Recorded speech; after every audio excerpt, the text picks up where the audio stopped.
Hello everyone and once again welcome to Umar Taskeer YouTube channel. Myself Umar Taskeer. Guys, search engine optimisation course और playlist के इस particular video में हम लोग एक बहुत ही इंटरेस्टिंग और बहुत ही ज्यादा कंफ्यूज करने वाले क्वेश्चन को डिस्कस करने वाले हैं। गाइस, हम लोग बात करने वाले हैं कि आखिर कितना टाइम लगता है एक वेबसाइट को सर्च इंजन में रैंक कराने के लिए।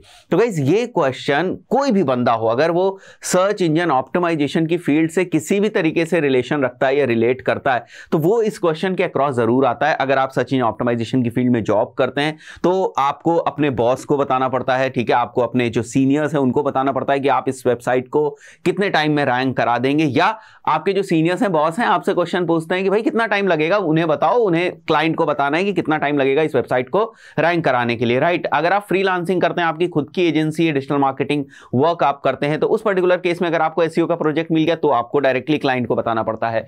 जो बिजनेस ओनर्स हैं उन्हें अगर अपनी वेबसाइट को किसी को देना है, ठीक है, किसी फ्रीलांसर को देना है या किसी एजेंसी को देना है सर्च इंजन ऑप्टिमाइजेशन के वर्क के लिए, तो उनको भी एक मोटा मोटा आइडिया होना चाहिए कि वास्तव में एक वेबसाइट को रैंक कराने के लिए कितना टाइम लगता है। ये इंपॉर्टेंट है क्योंकि देखो, क्लाइंट को अगर नहीं पता होगा ना तो बजट किस तरीके से डिसाइड करेगा कि मुझे 6 महीने लग सकते हैं, मुझे 8 महीने लग सकते हैं, मुझे 5 महीने लग सकते हैं, तो उसके हिसाब से उसे कुछ अपना बजट भी प्लान करना होगा। तो ये क्वेश्चन बहुत सारे लोगों के दिमाग में रहता है और इसका कोई सीधा सा आंसर नहीं। मतलब सबसे बड़ी प्रॉब्लम इस क्वेश्चन के सोल्यूशन में यह है कि इसका कोई सीधा सा आंसर नहीं है। बहुत सारे वेरिएबल्स हैं जो बेसिकली इस चीज को डिसाइड करते हैं कि आपको कितना टाइम लगेगा। फिर भी कुछ स्टडी, कुछ रिसर्च, कुछ एनालिसिस के बेसिस पर हम इस क्वेश्चन को किसी हद तक सॉल्व कर लेते हैं या किसी हद तक हम लोग कहें कि लॉजिकल आंसर तक हम लोग पहुंच जाते हैं। तो इन सारी चीजों को मैं डिस्कस करूंगा इस पर्टिकुलर वीडियो के अंदर, क्योंकि ये बहुत ही ज्यादा इंपॉर्टेंट चीज है कि आखिर कितना टाइम लगता है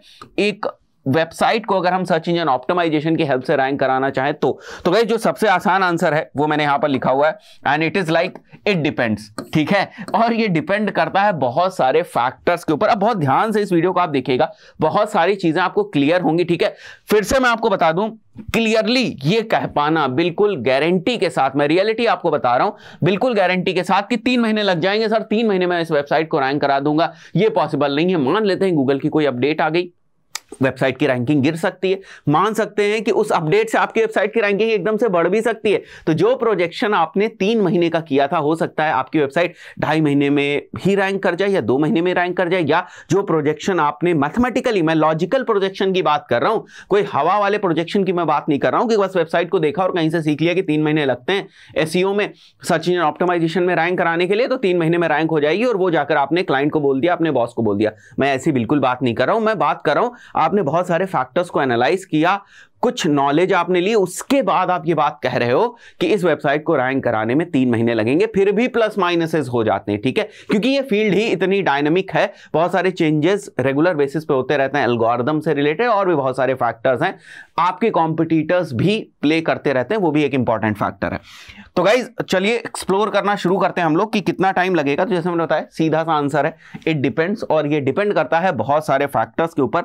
कुछ फैक्टर्स मैंने यहां पर लिखे हुए हैं, इनको एक एक करके डिस्कस करेंगे और उसके बाद मैंने आगे यहां पर एक चार्ट भी बनाया हुआ है जिसमें आप ये थोड़ा सा प्रेडिक्शन कर सकते हो कि क्या क्या स्टेप्स होते हैं सर्च इंजन ऑप्टिमाइजेशन में और उन स्टेप्स के बेसिस पे वास्तव में कितना टाइम लग सकता है, राइट। तो सबसे पहला जो फैक्टर है वो है डोमेन। गाइज, ये मैं नहीं कह रहा हूं, ये आरएफ ने एक स्टडी करी थी बहुत सारी वेबसाइट्स के ऊपर, और उस स्टडी को करने के बाद आरएफ ने ये कंक्लूड किया, ये देखा कि जो टॉप 10 पोजीशंस की मैं बात कर रहा हूं, जो टॉप 10 पोजीशंस में रैंक कर रही हैं websites search engine result pages के अंदर, वो वेबसाइट्स 2+ ईयर्स से ज्यादा पुरानी हैं, या वो डोमेन जो है वो 2 साल से ज्यादा पुराने हैं। तो एक ये फैक्टर, अब यही फैक्टर नहीं है। अब आप ये सोच लो कि भाई इसका मतलब तो ये है कि हमारा डोमेन पुराना है तभी हम वेबसाइट रैंक कर पाएंगे, नहीं, ये एक फैक्टर देखने को मिला। मतलब जैसे आरएफ ने क्या किया, जो सर्च इंजन रिजल्ट पेजेस में वेबसाइट्स आ रही थी, उन टॉप 10 वेबसाइट्स को उठाया, ठीक है, और उनके डोमेन को स्टडी किया कि इनका जो डोमेन है ये कितना पुराना है। जब पता चला कि जितनी भी वेबसाइट्स हैं उनका अगर डोमेन एज देखी जाए तो ऑन एन एवरेज 2 साल या 2 साल से ज्यादा के पुराने हैं। तो एक बात आरएफ को समझ में आई कि ये एक फैक्टर है, मतलब जितनी भी वेबसाइट टॉप 10 में रैंक हो रही हैं वो थोड़ी सी पुरानी वेबसाइट्स हैं। एक तो ये हो गया। सेकंड जो फैक्टर है जो आप यहां पर देख रहे हो, दैट इज एक्चुअली कि किन कीवर्ड्स के लिए आप रैंक करना चाहते हो। बहुत ही ज्यादा इंपॉर्टेंट चीज है ये कि आप किस टाइप के कीवर्ड के लिए रैंक करना चाहते हो, राइट। जैसे आपने बहुत ही easy to rank keyword pick कर लिया, ठीक है, तो आप जल्दी रैंक कर जाओगे, ठीक है, बहुत ही जल्दी रैंक कर जाओगे। लेकिन अगर आपने बहुत ही ज्यादा कॉम्पिटिटिव कीवर्ड पकड़ लिया तो उस पर्टिकुलर केस में आपको बहुत ज्यादा टाइम लग जाएगा। एग्जांपल मान के चलते हैं, यहां पर मैंने एक कीवर्ड पकड़ लिया which is digital marketing course. इसके ऊपर मैं अपनी वेबसाइट को रैंक कराना चाहता हूं या अपने वेब पेज को रैंक कराना चाहता हूं। गाइस बहुत ज्यादा टाइम लग जाएगा हमें। क्यों? क्योंकि यहां पर जो कॉम्पिटिटर्स है ना, उन्होंने अपने वेब पेज के ऊपर बहुत ही भयंकर काम कर रखा है, बहुत ज्यादा काम कर रखा है, राइट। यहां पर अगर हम लोग बात करें इजी में, जैसे मैं आज एक वेबसाइट बनाता हूं और मेरा जो कीवर्ड है वो है हु इज उमर दस्तगीर, ठीक है। इस पर्टिकुलर कीवर्ड के ऊपर मुझे कितना टाइम लगेगा रैंक करने में, तो ये इसके ऊपर रैंकिंग की बात करें, अगर सब कुछ सही है, हमने ऑन पेज ठीक कर रखा है, हमने जो है बैकलिंक्स बनाने शुरू कर दिए, तो हो सकता है 2 वीक्स के अंदर ही हम रैंक कर जाएं, क्योंकि इसके ऊपर कोई कंपटीशन ही नहीं है। बहुत सारे लोग इसके लिए ट्राई ही नहीं कर रहे, बल्कि कोई भी नहीं ट्राई कर रहा होगा। कौन लिखेगा इस पर्टिकुलर कीवर्ड के ऊपर आर्टिकल या कंटेंट, राइट। तो दूसरा जो फैक्टर है, सबसे इंपॉर्टेंट फैक्टर, वो ये है कि किन कीवर्ड्स के ऊपर आप रैंकिंग चाह रहे हो। तो जब आपके पास क्लाइंट आता है और आप उसकी वेबसाइट को ऑडिट कर रहे होते हैं, तो आप देखें कि उसने जो आपको इनिशियली कीवर्ड्स दिए, क्योंकि बातचीत में ना ये बात आ जाती है कि क्लाइंट आपको बोलता है कि सर हमारे तो ये कीवर्ड्स हैं, best plumbing services, best IIT coaching, best CLAT coaching इन दिल्ली, ये हमारे कीवर्ड्स हैं। तो अब आप एनालिसिस करेंगे कि बेस्ट क्लैट कोचिंग आप जो कीवर्ड है उसको टाइप करेंगे सर्च इंजन रिजल्ट पेजेस में, बहुत सारे रिजल्ट्स आएंगे। तो जो टॉप 5 रिजल्ट्स हैं उनकी आप एनालिसिस करेंगे जाके। ये जो टॉप 5 रिजल्ट शो हो रहे हैं, ये वेबसाइट्स जो हैं ये कितनी अथॉरिटी रखती हैं, ये वेबसाइट्स कितनी पुरानी, इनका कंटेंट किस तरीके का है, इनके बैकलिंक्स किस तरीके के हैं, उसके बेसिस पे आप थोड़ा सा जजमेंट कर सकते हैं, या थोड़ी सी एनालिसिस, जजमेंट भी नहीं, एनालिसिस आप कर सकते हैं कि मुझे कितना टाइम लगेगा, ठीक है। तो ये सारे फैक्टर्स हैं ना, क्योंकि ऐसा नहीं केवल आप ही उस कीवर्ड के लिए कॉम्पीट करो, दूसरे लोग भी हैं। जैसे मैं बोलूं कि मैं क्लास में फर्स्ट आना चाहता हूं, तो उसकी कंडीशन क्या है कि मैं क्लास में फर्स्ट आना चाहता हूं। अगर मुझे बहुत ही जो बच्चे पढ़ने में उतना अच्छे नहीं है उनके क्लास में बैठा दिया जाए, तो मेरे चांसेस ज्यादा है मैं कम मेहनत करूंगा, मैं फर्स्ट आ जाऊंगा, है ना। मतलब अगर उस क्लास में पहले से ही टॉप करने वाले बच्चे के पास 60% मार्क्स हैं, तो अगर आप 61% मार्क्स ले आओगे तो आप फर्स्ट आ जाओगे। लेकिन आपको ऐसे ग्रुप के साथ कॉम्पीट करा दिया जाए जिसमें ऑलरेडी 96-97% लाने वाले बच्चे हैं, तो आपको तो बहुत ही ज्यादा मेहनत करनी पड़ेगी 98% लाने के लिए, तब आप फर्स्ट आओगे। तो फर्स्ट आने की कंडीशन क्या है, केवल हमारे ऊपर नहीं डिपेंड करता है, यह हमारे कॉम्पिटिटर के ऊपर भी डिपेंड करता है कि वो अभी कहां पर स्टैंड कर रहे हैं। सेम चीज यहां पर भी होती है कि जो कीवर्ड हम लोगों ने सेलेक्ट किया ना, उसके ऊपर जो हमारे कॉम्पिटिटर्स हैं उन्होंने क्या एफर्ट्स कर रखे हैं, उनके पास कितने बैकलिंक्स हैं, उनके वेबसाइट का जो ऑन पेज है वो किस तरीके का है, उनका जो टेक्निकल है उन्होंने कितना स्ट्रांग कर रखा है। तो ये सारी चीजों की भी हमें स्टडी करनी आनी चाहिए, ठीक है। वही मैंने थर्ड पॉइंट यहां पर लिखा हुआ है,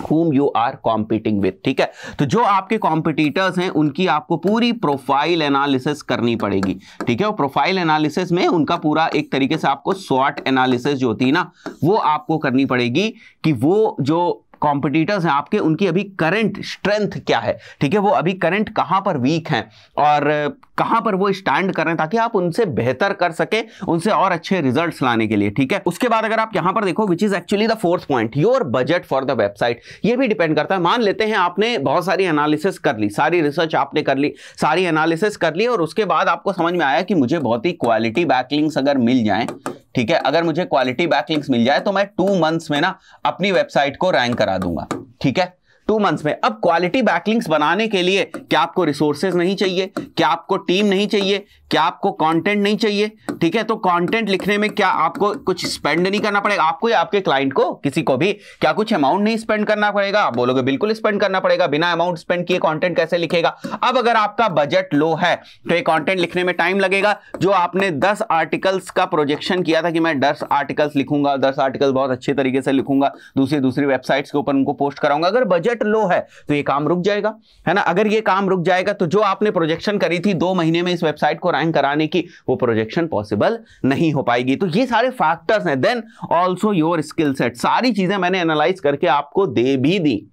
आपको करना ही नहीं आता, आपको बैकलिंक्स बनाने ही नहीं आते, आपको ठीक तरीके से ऑन पेज करना ही नहीं आता। मैंने कहा आपसे कि आपको बेहतर ऑन पेज करना होगा अगर आप 3 महीने के अंदर रैंक करना चाहते हो, और मान लेते हैं आपको ऑन पेज करना ही नहीं आता है, तो उस पर्टिकुलर केस में क्या होगा? तो स्किल सेट भी मायने रखता है। तो अगर हम फिर से बात करें कि अपनी वेबसाइट को अगर हम रैंक कराना चाहते हैं सर्च इंजन ऑप्टिमाइजेशन के पॉइंट ऑफ व्यू से, फर्स्ट पेज पे सर्च इंजन रिजल्ट पेज में, तो हमें क्या एफर्ट्स करने पड़ेंगे या हमें कितना टाइम लगेगा? तो टाइम जो लगेगा वो डिपेंड करता है आपकी वेबसाइट या डोमेन कितना पुराना है, किस कीवर्ड्स के ऊपर आप रैंक कर रहे हो, किनके साथ आप कॉम्पीट कर रहे हो, आपका बजट का यहां पर आप ऐसा मतलब ही समझ लो कि मैं रिसोर्सेस की बात कर रहा हूं, ठीक है, क्या रिसोर्सेस हैं आपके पास और आपका स्किल सेट क्या है।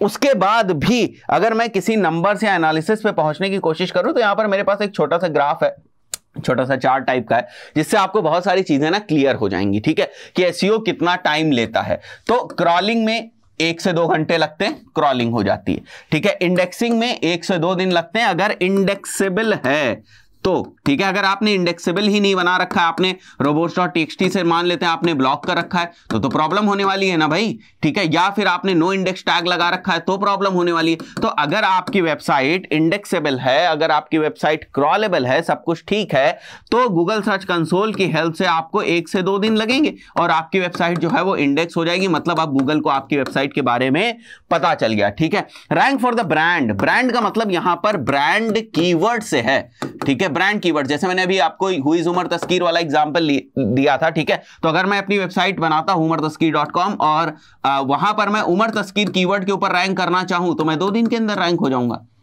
क्यों? क्योंकि उसके ऊपर और कुछ कंपटीशन ही नहीं है। तो यहां जो मैंने फैक्टर्स लिखे हुए थे वो प्ले में आ रहे हैं कि नहीं? whom you are competing with, हम तो किसी से नहीं कॉम्पीट कर रहे हैं, तो हमारे लिए अपॉर्चुनिटी ज्यादा है। किन कीवर्ड्स के ऊपर रैंक कर रहे हो? हम बहुत ही लो कंपटीशन कीवर्ड के ऊपर रैंक कर रहे हैं, राइट। तो यहां पर ब्रांड का मतलब है, आप इसको ऐसे समझ सकते हैं, ब्रांड कीवर्ड्स। तो 2 से 3 वीक लगेंगे। ये 2 वीक मैंने 2 से 3 वीक यहां पर इसलिए ये पिक किया हुआ है मैंने, क्योंकि हम थोड़ा सा अगर ज्यादा टाइम लेकर चले तो ज्यादा बेहतर है। Ranking for low competition phrases, जो लो कंपटीशन कीवर्ड्स, फ्रेजेस या क्वेरीज हैं, उन पे आपको रैंक होने में 2 से 3 महीने लगते हैं। क्योंकि आप समझो ये एक प्रोसेस है। जैसे आपने क्या किया, आपने 15 दिन के अंदर सारा ऑन पेज निपटा दिया, ठीक है। नेक्स्ट 15 दिन के अंदर आपने टेक्निकल एसईओ भी निपटा दिया, ठीक है। तो आपकी वेबसाइट अब रेडी हो गई। लेकिन भाई मेरे, जब आप बैकलिंक्स बनाने जाओगे, ठीक है, तो बैकलिंक्स आप बनाओगे तो क्या तुरंत आपके बैकलिंक्स सारे इंडेक्स हो जाते हैं? तुरंत आपके सारे बैकलिंक्स क्या लाइव हो जाते हैं? ये आपको पता है, ये तुरंत नहीं होते हैं, ये कभी कभी अप्रूवल के लिए चले आते हैं। तो इन सारी चीजें में टाइम लगेगा कि नहीं लगेगा? टाइम लगेगा ना। अप्रूवल होने में ही कभी कभी 1.5-2 महीने लग जाते हैं। तो अप्रूवल होने में अगर टाइम लगेगा तो यहां पर जो आपको टाइम दिया हुआ है कि 2 से 3 महीने अगर लो कॉम्पिटिशन कीवर्ड्स हैं तो उसमें लगता है। अब लो कॉम्पिटिशन कीवर्ड्स का क्या मतलब हुआ? देखो समझो, यहां पर जैसे मैं अगर इस कीवर्ड के ऊपर रैंक करना चाहता हूं, digital marketing course in India, एक ही कीवर्ड है, और एक दूसरा कीवर्ड है digital marketing course in Lucknow, ठीक है। तो इसको आपने देखा कीवर्ड टूल के अंदर, जो भी आप कीवर्ड रिसर्च के टूल यूज कर रहे हैं, ठीक है, उसके अंदर आपने देखा कि इस कीवर्ड के ऊपर तो बड़ा सर्च अच्छा वॉल्यूम है, ठीक है। तो आपने क्या किया, आपने कहा मैं इस कीवर्ड को सेलेक्ट कर लेता हूं, मैं इस कीवर्ड के ऊपर रैंक होना चाहता हूं, ठीक है। बट ये वाला जो कीवर्ड है आपका, ये लो कंपटीशन नहीं है, ठीक है। इसकी सर्च वॉल्यूम ज्यादा है बट ये लो कंपटीशन है, क्योंकि बहुत सारे लोग ऑल ओवर इंडिया की जो वेबसाइट्स हैं वो अपने वेबसाइट्स को या अपनी जो उनके डिजिटल मार्केटिंग कोर्सेज हैं उनके वेब पेजेस को रैंक कराना चाहते हैं। बट मान लेते हैं अगर आप इसके ऊपर जाना चाहो, digital marketing course in Lucknow या दिल्ली या मुंबई या पुणे, तो यहां पर आपके पास अपॉर्चुनिटी ज्यादा है कि आप आसानी से रैंक हो जाओगे। तो ये जो चीज मैंने यहां पर लिखी हुई है, this is actually ranking for low competition phrases.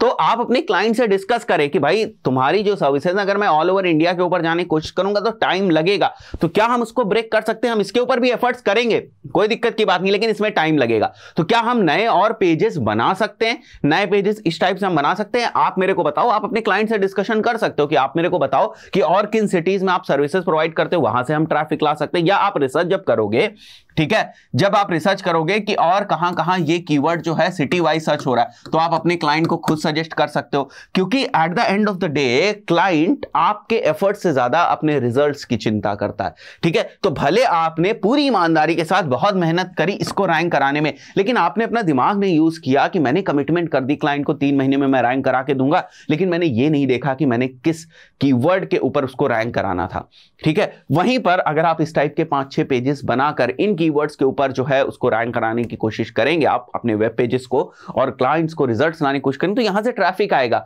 हो सकता है जो सेल्स हो या जो कन्वर्जन्स हो वो भी यहां से बहुत अच्छे आ जाए। तो आप इसके ऊपर भी काम करें, लेकिन ऐसी अपॉर्चुनिटीज को भी आप मिस ना करें, क्योंकि ये जो चीज है ना, ये आपको 2 से 3 महीने के अंदर एक बेहतर रैंकिंग दे सकती है। बेहतर रैंकिंग का यहां पर मतलब वो ये है कि हम टॉप 10 की बात कर रहे हैं बेसिकली, ठीक है।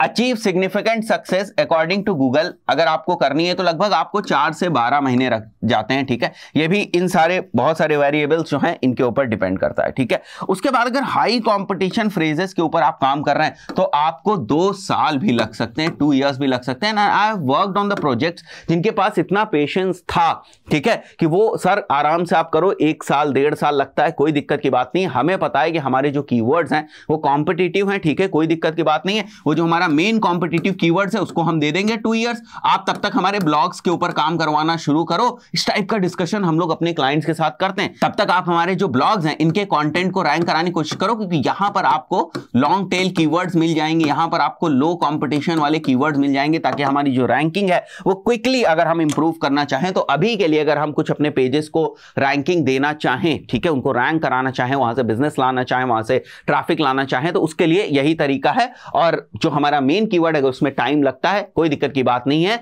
और अगर हमें उसको थोड़ा सा एक्सेलरेट करना है तो फिर हमें यहां पर आना पड़ेगा, हमें अपने जो रिसोर्सेज हैं उनको बढ़ाना पड़ेगा, हमें ज़्यादा आर्टिकल्स लिखने पड़ेंगे, हमें और ज़्यादा क्वालिटी बैकलिंक्स बनाने पड़ेंगे। उसके लिए हमें अपनी टीम एक्सपैंड करनी पड़ेगी। अगर हमें अपनी टीम एक्सपैंड करनी पड़ेगी तो उसकी कुछ मॉनिटरी कॉस्ट होती है, ठीक है। तो अगर क्लाइंट उस कॉस्ट को बियर करने के लिए तैयार है या हम उस कॉस्ट को बियर करने के लिए तैयार हैं, तो फिर हम उस प्रोसेस को जो 12 महीने में होने वाली है उसको हम 8 महीने में दबा के कर सकते हैं, 7 महीने में उसको हम दबा के कर सकते हैं। उसका टाइम लिमिट जो है वो हम कम कर सकते हैं। तो अभी आपको बात समझ में आ रही होगी कि वास्तव में अगर ये सवाल आता है कि कितना टाइम लगेगा हमारी वेबसाइट को रैंक होने में, तो अगर आपने सीधे इस चीज का आंसर दे दिया 2 महीने में मैं रैंक करा दूंगा, 3 महीने में मैं रैंक करा दूंगा, या 4 महीने में मैं रैंक करा दूंगा, और आपने उस वेबसाइट की या उसके कॉम्पिटिटर्स की जो है वो रिसर्च नहीं करी कि वो कहां स्टडी करते, कि देखो ये एक रेस है, ठीक है, एक रेस है, एक कॉम्पिटिशन है, बिल्कुल वैसा ही जैसा हमारे क्लास का कॉम्पिटिशन होता है। जैसे मैंने कहा कि मैं क्लास में फर्स्ट आ जाऊंगा, ठीक है, मैंने ये बोल दिया कि मैं क्लास के अंदर फर्स्ट आ जाऊंगा, लेकिन मैं ये तो देखूं कि एक बार कि मेरे क्लास में कितने बच्चे हैं, उनका जो अभी एवरेज परसेंटेज है वो कहां तक जा रहा है, उसके हिसाब से मैं अपनी प्लानिंग करूंगा, स्टडी करूंगा। या मैं सीधे बोल दूंगा उनको नहीं मैं 1 महीने की तैयारी में ना फर्स्ट आ जाऊंगा क्लास में, ठीक है। तो हो सकता है मैं फर्स्ट आ जाऊं 15 दिन की तैयारी में, बट डिपेंड करता है कि हम किस क्लास के अंदर जा रहे हैं, किस बैच के अंदर जा रहे हैं, हमारा असली कॉम्पिटिशन किसके साथ है। तो इस चीज का आंसर अगर मैं सही मायने में आपको बताऊं, how much time it takes to rank a website, तो अब आपको समझ में आ रहा होगा। अगर डोमेन वाले फैक्टर को आप हटा भी दो तो ये 2 कंपटीशन से रिलेटेड फैक्टर और ये जो हमारा बजट और स्किल से रिलेटेड फैक्टर्स हैं, इनमें बहुत कुछ डिपेंड करता है कि आपको कितना टाइम लगता है वेबसाइट को रैंक कराने में। इसके अलावा कोई अगर आपको ये बता रहा है 1 महीने में रैंक हो जाएगी, 1.5 महीने में रैंक हो जाएगी, 2.5 महीने में रैंक हो जाएगी, सही है, कोई बता रहा होगा सही बता रहा है, लेकिन अगर उसने कैलकुलेशन करके नहीं बताया तो वो आंसर गलत है। हो सकता है कि उसने जो इस टाइप से प्रेडिक्शन किया या भविष्यवाणी कह लो, मैं तो भविष्यवाणी कहूंगा भाई, कि अगर कोई ये बात कह रहा है कि मैं 2 महीने में, 2.5 महीने में, 3 महीने में आपकी वेबसाइट को रैंक करा दूंगा, और बिना किसी बैकअप के, बैकअप इन द सेंस बिना किसी कैलकुलेशन के, कि देखो भाई मैंने आपके ये कॉम्पिटिटर्स की रिसर्च करी है, इनके देखो इतने एवरेज बैकलिंक्स हैं रोज के, अगर इनके एवरेज बैकलिंक्स की बढ़ने की स्पीड देखी जाए तो इस स्पीड से ये बढ़ रहे हैं, मुझे लगता है कि मुझे इतने बैकलिंक्स को बनाने में इतनी रिसोर्सेज लगेंगी, इतना अमाउंट खर्च होगा, बाकी ये इस टाइप से कंटेंट पोस्ट कर रहे हैं, इस टाइप से ये ब्लॉग्स अपने डाल रहे हैं, इस टाइप से इनकी वेबसाइट के ऊपर ट्रैफिक आ रहा है, ये सारी रिसर्च अगर वो मुझे दिखा देता है और उसके बाद कोई बोलता है कि 2 महीने लगेंगे, 2.5 महीने लगेंगे, 3 महीने लगेंगे, तो बात समझ में आती है कि उसने कुछ मेहनत करी है, उसने कुछ जो है एफर्ट्स किए और उसके बाद वो चीजों को कैलकुलेट करके जस्टिफाइड वे में मुझे बता रहा है कि एक्चुअली कितना टाइम लगेगा। ऐसे हवा में नहीं, ठीक है, हवा में हो सकता है कि भविष्यवाणी किसी ने कर दी 2 महीने लगेंगे और हो सकता है वो सही हो जाए, ठीक है, बट ये कोई सही तरीका तो नहीं हुआ कि अगर आप सर्च इंजन ऑप्टिमाइजेशन करने जा रहे हैं सही तरीके से, तो ये सही तरीका नहीं हुआ, ये तो केवल एक तरीके से गेस करना हो गया चीजें, और वो जिसको हम लोग बोलते हैं बिल्कुल आम बातचीत की भाषा में कि तुक्का लगाना हो गया, और तुक्का सही भी लग गया, राइट। तो आई बिलीव आप जो है हमेशा कैलकुलेटेड वे में चीजों को जो है करने की कोशिश करेंगे। उसके पीछे आपके जो आंसर्स हैं, जो भी क्वेश्चन है उसके पीछे जो भी आपके आंसर्स हैं वो बैक्ड अप बाय डेटा होनी चाहिए, बैक्ड अप बाय एनालिसिस होनी चाहिए। मेरी अप्रोच यही होती है, इसीलिए मैं आपको उसी टाइप की अप्रोचेस बताता हूं, वही सारी चीजें बताता हूं जो मैं करता हूं, ठीक है। ऑनेस्टली यही सही आंसर है। दोस्तों आशा करता हूं वीडियो आपको समझ में आया होगा। वीडियो पसंद है वीडियो को लाइक जरूर करें। ऐसे इंफॉर्मेटिव कंटेंट को देखते रहने के लिए हमारे चैनल को अगर अभी तक आपने सब्सक्राइब नहीं किया तो प्लीज चैनल को सब्सक्राइब कर लें। मिलते हैं नेक्स्ट वीडियो में। Till then good bye.